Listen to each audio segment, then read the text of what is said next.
वो एकदम इसकी आंख पर आकर लगी। वो जो चश्मा था वो तो टूट गया बिल्कुल।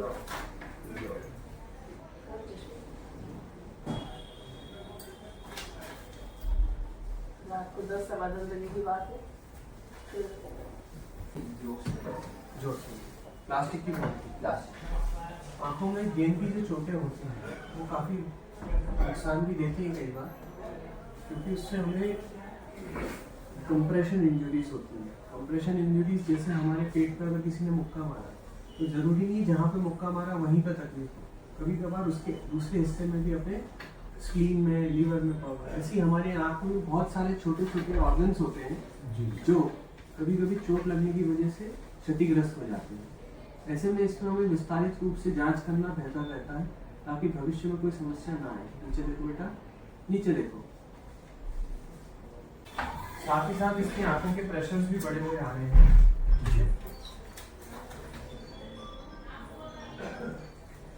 अभी एक बार दवा डाल के पर्दे की भी जांच करेंगे, कुछ ड्रॉप्स वगैरह भी स्टार्ट करेंगे और एक स्कैन भी करेंगे, ये देखने के लिए कि आंखों के अंदर कितना क्या नुकसान हुआ है। ठीक है, आँख थोड़ी बड़ी कर सकते हैं, शाबाश।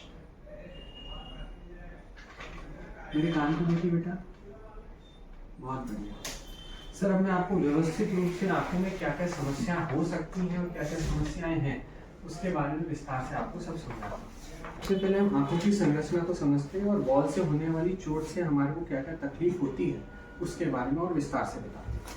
हमारी आंख एक गोले की तरह होती है जिसमें सबसे आगे कॉर्निया होता है, बीच में लेंस होता है, लेंस के आसपास जो काली पुतली होती है वो होता है, और फिर एक रेटिना होता है जो कि ऑप्टिक नर्व से जुड़ा हुआ होता है। ठीक है, ये एक तरह से कैमरा होता है जो कि हमारी आंख को दिमाग से जोड़ता है। ठीक है, हमारी आंख में जब भी कोई चोट लगती है तो वो दो प्रकार से होती है। एक तो मूंदी चोट जिसको हम ब्लड ट्रॉमा कहते हैं, और एक जो आंख के अंदर चोट जिसमें हमारे कोई चीज़ घुस जाए। भैया के साथ मूंदी चोट लग गई। अब मूंदी चोट को हम ऐसे समझ सकते हैं कि मान लीजिए मैंने आपके पेट पे जोर से मारा, समझ गए? तो पेट पे जोर से मारने से क्या होगा, आंख को जब चोट लगती है किसी बॉल से तो सबसे पहले आंख की पुतली और लेंस और उसके आगे के हिस्से, क्योंकि आंख तो सिर्फ एक छठा हिस्सा ही बाहर दिखता है, अंदर तो पूरा बड़ा गोला होता है। तो जैसे ही बॉल लगती है तो एक कंप्रेशन वेव बनती है। कंप्रेशन वेव्स के कारण हमारी आंख के अंदर के अलग अलग ऑर्गन्स में मोतिया पे जब चोट लगती है कंप्रेशन वेव से, तो उससे मोतियाबिंद होने की और हमारे आसपास जो जोन्यूल्स हैं उसके वीक होने की संभावना रहती है। ये कंप्रेशन वेव जब अपन आगे की तरफ फॉरवर्ड चलती है, कंप्रेशन वेव ऐसा होता है जैसे मान लीजिए आपने तालाब में 5 पत्थर फेंका तो उसमें जो लहरें बनती हैं, ठीक उसी प्रकार से कोई भी बंद चीज़ के अंदर जब अपन मारते हैं तो वो कंप्रेशन वेव्स आँख के अंदर की स्ट्रक्चर्स को डैमेज करती हुई आगे बढ़ती है। तो जब हमारे कंप्रेशन वेव से अगर पर्दे पे बात करें तो पर्दे पे जो विट्रियस होता है उसके अंदर डिस्टर्बेंसेस बनते हैं और वो डिटैच होता है अपने रेटिना से।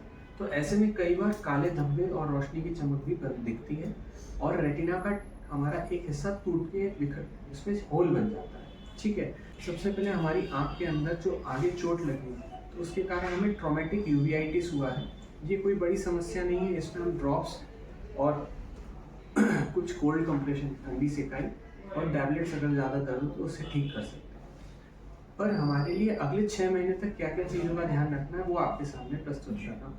हमें प्रेशर्स का ध्यान रखना है, हमें दवा डाल के पर्दे के अंदर रेटिना में कोई छेद तो नहीं बन रहा उसका ध्यान रखना है। प्रेशर के अंदर हमें आंखों में धुंधलापन, भारीपन और टॉर्च या बल्ब के आसपास इंद्रधनुषीय रंग दिखेंगे। ठीक है, पर्दे के अंदर हमें रोशनी की चमक दिखाई देगी, काले फ्लोटर्स दिखने में लगेंगे, और जो आज अगर पर्दा डिटैच हुआ तो काले धब्बे के साथ साथ हमें दिखाई भी कम देने लगता है। समझ गए? तो इसलिए हमें 1 महीना और 6 महीने पर दवा डाल के पर्दे की जांच करना एक बेहतर विकल्प है।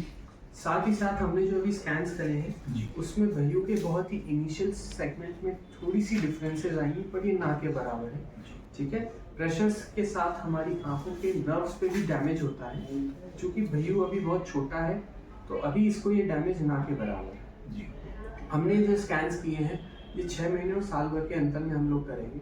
अगर हमें इन स्कैन्स के अंदर डैमेजेस होते हुए दिखाई देंगे तो ऐसे प्रेशर्स के अंदर हम लोग फिर दवाइयाँ स्टार्ट करते हैं। कहने का मतलब ये है कि हर ब्लड प्रेशर अगर शरीर को नुकसान नहीं पहुंचाता है तो हम उसमें सिर्फ लाइफस्टाइल मॉडिफिकेशंस और आराम से टेंशन फ्री होने को बोलते हैं। ऐसे ही आंखों के अंदर का हर प्रेशर को हम तभी ट्रीट करते हैं जब वो हमारी नसों को डैमेज करना चालू कर देता है। तो हमारी जांचें ही हमारे को ये बताएंगी कि हमें किस समय पे दवाइयाँ स्टार्ट करनी है और किस समय पे ऑब्जर्व करना है। क्योंकि हमने अगर एक बार ड्रॉप्स डालना चालू करी तो ये इसकी पूरी जिंदगी भर के लिए वो ड्रॉप्स चालू रखना सही रहेगा।